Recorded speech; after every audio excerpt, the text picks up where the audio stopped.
Bora reviver Tensei Shitara Slime, mano. Um dos animes que sumiu do mapa, que ficou sem aparecer por um tempo no canal, mas é óbvio que eu não ia deixar de trazer, é claro que não. Hoje chegou o momento. Inclusive, o dia da gente descobrir o porquê que o Diablo sempre foi tão obcecado pelo Rimuru, né? Principalmente antes da vinda dele mesmo ser invocado pelo Rimuru pra esse mundo, cara. Ele já tava de olho há muito tempo. E você vai entender tudo isso, toda essa história aqui agora nesse vídeo, mano. Então fica aqui comigo até o final pra tu entender tudo direitinho, beleza? Vamos que vamos, galera!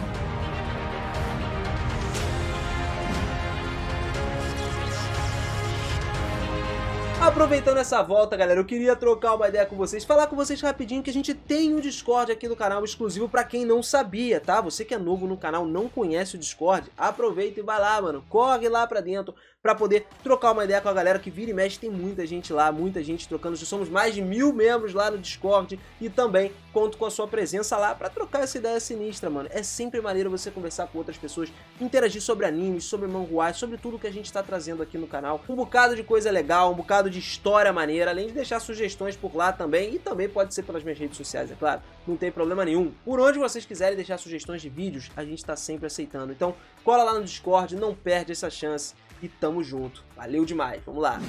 Fala, seus otakus, beleza? Eu sou o Biras e sejam muito bem-vindos a mais um vídeo aqui do canal. O assunto de hoje é simples, né? Por que o Diablo é tão obcecado pelo Rimuru? Ele é assim a ponto de chegar mesmo a ser um cara doentio nesse nível. O primeiro e original Noir, né? O preto, que possivelmente é o mais poderoso entre os seus companheiros. Embora essa posição costumava ser meio que discutida lá no submundo, justamente porque outro era considerado poderoso. Até a galera mesmo considerava o próprio vermelho, né? O Guy Crimson, o original dos originais, que era o que ocupava esse cargo do primeiro lugar. Tanto que constantemente eles ficavam competindo aí para ver quem ia tomar o trono, né? Quem ia ser o rei do inferno, do submundo. Mas nunca rolou um triunfo para nenhum dos dois, nem pro Guy Crimson, nem pro Diablo, né? Por isso, então, esse problema jamais foi resolvido.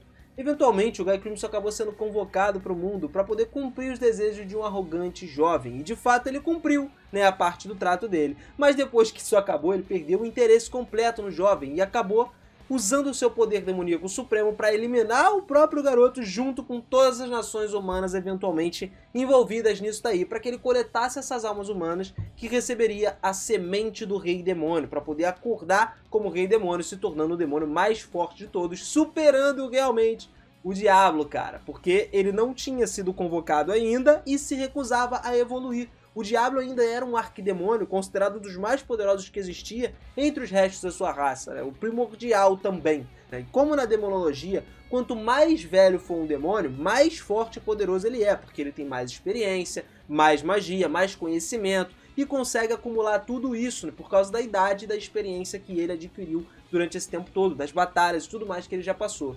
E a velocidade de processamento do Diablo, cara, a capacidade de resolver problemas dele, consegue ainda assim rivalizar com Rafael em todo o longo da história de Tensei Shitara Slime. O Rimuru fica até impressionado com isso. O Rimuru tem uma resposta para muitas coisas importantes graças à habilidade final dele do Rei da Sabedoria do Rafael. E curiosamente, o Diablo costumava chegar às mesmas conclusões no mesmo período de tempo que o Rafael processava todas essas informações, indicando pra gente que a mente desse demônio rivaliza com o poder de uma habilidade definitiva, uma habilidade relativamente celestial. Mas ainda assim, apesar disso, de conhecer essa capacidade, todo o potencial que ele tem é algo surreal. A admiração que o Diablo tem pelo Rimuru, pelo seu senhor, acaba deixando ele cego e faz com que ele pense coisas completamente erradas às vezes, que estão distante da própria realidade. O Diablo tenta encontrar e buscar um significado para isso em qualquer coisa. E no final das contas, ele acaba inventando um significado, sendo que ainda assim ele é adequadamente aceitável para certas circunstâncias que estão ali se desenvolvendo. Mas galera, o amor por seu senhor até leva o Diablo a fazer coisas estúpidas, tá? Atos que ponham em risco a integridade do mundo inteiro. Literalmente, mano. Uma vez, por exemplo, ele arriscou tanto a galera, né, todo o mundo inteiro, que o Guy Crimson, quando ouviu essa história, ele ficou com a mão na cabeça, cara, desesperado, porque assim, ele tava com uma enxaqueca, podemos dizer que seja uma enxaqueca, né, absurda por causa da quantidade de informação que ele tava recebendo. Eventos assombrosos por razões, tipo, irracionais que ele fez, como, por exemplo, viajar para o próprio inferno para poder recrutar os demônios mais dignos do inferno para poder conhecer o Rimuru, apresentar eles para o seu senhor para que eles pudessem se juntar às suas linhas de batalha. E aí, eles seriam literalmente os subordinados diretos do Diablo, nem só do Rimuru, né? Também do Diablo. E também acabaria calhando como uma recompensa direta pro Rimuru, que ele estava dando por ele ter conquistado a cidade de Falmouth, né? Foi uma conquista relativamente grande que ele teve. Só que esses demônios que vieram, galera, eles eram nada mais, nada menos do que os primordiais restantes, né? Que ainda não tinham sido trazidos para esse mundo. Então eles não tinham nem o corpo, nem nome, nem nada. Nós estamos falando das atuais Carreira, Última e Testarossa, ao lado de centenas de subordinados demônios sinistros também, só que de níveis inferiores. Isso só para que quando o Rimuru lhe desse algumas ordens, né? Como, sei lá, que ele não estava afim de fazer, como o caso de destruir o Império, né, tentando reduzir os inimigos a cinzas, ou então abraçar qualquer tipo de coisa que tenha fogo, coisa que ele realmente não esteja querendo fazer, ele pudesse convocar diretamente um desses subordinados para poder fazer por ele, para ele ficar mais próximo do Rimuru. Ele simplesmente delegava, né, passava o trabalho dele para as outras pessoas que ele considerava chato de fazer. Até porque o cara que estaria no comando era ele, né, desses subordinados todos. E provou pro Rimuru que esse cara teria que ter poder o suficiente para destruir um país inteiro sozinho. E o Diablo tem isso, a gente sabe. Ele honrou todas as suas palavras porque aqueles que eles trouxeram ficaram nesse mundo e foram considerados ainda os seres mais poderosos do inferno.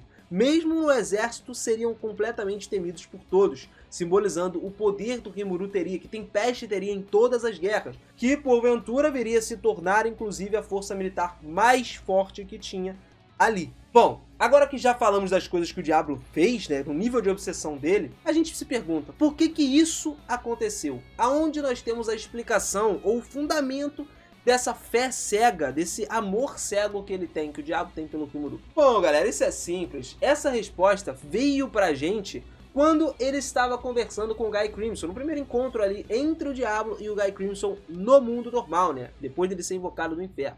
Essa reunião meio que rolou durante uma grande batalha, uma batalha gigantesca que estava acontecendo no território da capital da rainha demoníaca, Luminous Valentine. Agora, o Guy estava completamente feliz, porque ele poderia literalmente competir diretamente com o Diablo, já que os dois estavam no mesmo nível agora. Só que o Diablo estava muito chateado nesse tempo, inclusive chegou ao ponto de que o Guy perguntasse para ele sobre o Rimuru. E ele soltou a língua, né? Falou pra caramba, elogiou o seu mestre e tudo mais. Mas então, o que foi que encorajou ele a vir pra esse mundo e evoluir de repente assim? Galera, foi o Rimuru. Você vai entender o porquê. O Guy até perguntou pra ele o motivo dele ter simplesmente uma fixação por aquela garotinha Gosma, né? O garotinho Gosma. E quando ele disse Gosma, o Diablo, mano, quase que arrebentou ele na pancadaria ali, né? Quase que soltou uma briga junto com ele nesse momento. Mas tudo isso tem a ver com as razões de evoluir. E aí, nós entramos novamente naquela história sobre os primordiais. A sua espécie poderia ser categorizada como arquidemônios, sendo os mais antigos que poderiam existir. Mas esse não era o limite deles. Eles podiam evoluir mais do que isso. Tendo um corpo, um nome e mais poder, eles poderiam evoluir para o próximo estágio, que seria conhecido como os Duques Demônios. Exato, ou seja, galera, os demônios constantemente estavam tentando aumentar o seu poder, estavam procurando uma chance de se apresentar a esse mundo, um nome ou algo que finalmente pudesse fazer eles ascenderem com poderes muito mais fortes. Mas havia um original que não queria continuar. Ele queria simplesmente parar ali, não queria se tornar mais forte. Ele era o Diablo, ele pensava que o seu poder já era o suficiente. Literalmente, depois que o Guy desapareceu, ele se tornou o topo do inferno, né? A referência do submundo. Literalmente o maior, mais poderoso que havia lá. E não importava quem desafiasse ele, ele sempre ganhava com o mínimo de esforço possível. Essa arrogância começou a se alimentar dentro dele ainda mais e ele criou um desejo muito forte por não ficar mais forte. Justamente isso, porque ele já era o mais poderoso. E se ele ficasse muito mais forte, as batalhas iam ficar sem graça. Como ele lutaria com uma pessoa, sabendo que ele já, nesse nível ele já conseguiria ganhar? Imagina ele se tornando um Duque Demônio, por exemplo. Como é que ele ganharia do cara? Ia ser tipo, estalou o dedo, acabou, sacou? Ele não queria isso. Agora, considerando todas essas informações que nós vimos aqui, ele viu o Rimuru reencarnando literalmente como o ser mais fraco desse mundo. E ainda viu ele conseguindo se tornar governante de um dos impérios mais fortes que existem, cara. O Diablo não sabe da onde que o Rimuru nasceu, né? Exatamente da onde ele veio, de quando ele veio, de qualquer lugar que seja. Mas ele começou a observar o desenvolvimento do Slime. E isso desde o início, antes do Rimuru se tornar o Rei Demônio. Por isso, ele começou a se interessar por essa entidade e passou a acompanhar toda a história dela, observando sempre lá do submundo. E aí ele mostrou algo que ele acreditava, né? Começou a criar um sentimento dentro dele da possibilidade dele querer quebrar os limites impostos pela natureza. O Diablo, quando nasceu, ele era um dos mais fortes que tinha. E o tempo fez dele o candidato mais poderoso do mundo. Mas essa ideia estava na cabeça do Diablo até ele conhecer o Rimuru. Conhecendo a nossa gosminha, né, o nosso slime, ele viu que até os subordinados romperam os limites e atingiram níveis grandes da natureza quando ele deu nome para cada um deles. Então, dirias para nós que ele permitiu que os próprios subordinados e ele mesmo, Rimuru, conquistassem tudo. Ele acolheu todo mundo e fez com que eles superassem as leis naturais e finalmente abriu um novo caminho para que todos pudessem ir evoluindo cada vez mais. Todos os outros perceberam que a mente do Diablo mudou a partir disso. E a expressão dele foi completamente diferente do que a gente esperava. Ele começou a acreditar que havia possibilidade de crescer e existia, tipo, mesmo que você viesse para esse mundo sendo um magro, um fraco, pequeno, você conseguiria superar a força. E se o Rimuru tinha conseguido isso tudo, agora instalou totalmente a chama acesa dentro do corpo dele. O primogênito, Diablo Noir, né, que não tinha o nome Diablo ainda, algo que nunca ele tinha pensado ou considerado necessário, ele passou a pensar agora. Ele queria se tornar mais forte, ele queria aumentar ainda mais o seu poder. E justamente por isso, ele foi se puxado pelo Rimuru para ser invocado lá, derrotou quem ele tinha que derrotar e depois foi atrás do Rimuru e ficou, tipo, coladão nele sempre, tá ligado? Eu acho que o Diablo nunca vai largar o Rimuru independente do momento da história que a gente esteja. Literalmente independente de qualquer coisa. Se você curtiu esse vídeo, essa volta triunfal de Tensei aqui no canal, mano, já garante esse likezão sinistro, né, cara? Você não pode perder essa. Obviamente que você vai querer deixar sua marca registrada aqui, mano. Seu like no vídeo garante a sua marca. E não esquece, você que não é inscrito, também garante a inscrição, cara. Se inscreve e ativa esse sininho. Vai rolar muita novidade aqui, muita informação bacana que a gente tá sempre trazendo. E eu tenho certeza que você não vai querer perder, né, cara? Então, ativa esse sininho. Esquece não, hein, mano. Um bom voyage pra vocês, galera. Muito obrigado por mais um vídeo e eu vejo vocês lá no próximo vídeo, hein? Tamo junto. Valeu!